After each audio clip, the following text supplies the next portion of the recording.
ఈరోజు ఇంటర్వ్యూలో మాజీ మంత్రివర్యులు మరి శశిధర్ రెడ్డి గారు.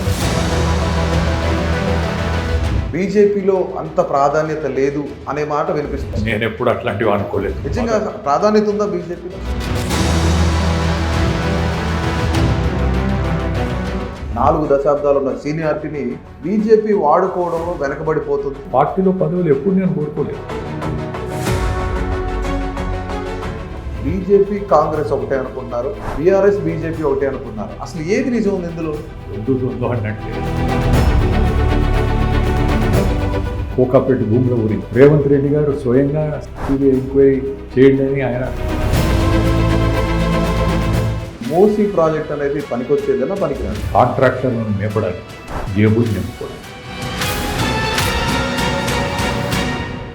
చతుర్విధ జల ప్రక్రియ అంటే 4 వాటర్ కాన్సెప్ట్ ఏదో ఆషామాషిగా తయారు చేసినట్టుంది కాదు.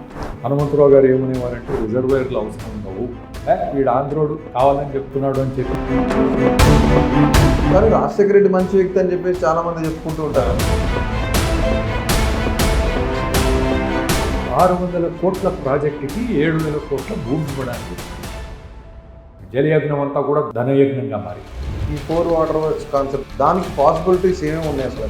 మామూలు ప్రాజెక్టులో ఉన్నట్టు దీంట్లో కాంట్రాక్టర్లకు డబ్బులు లేవు. అందుకని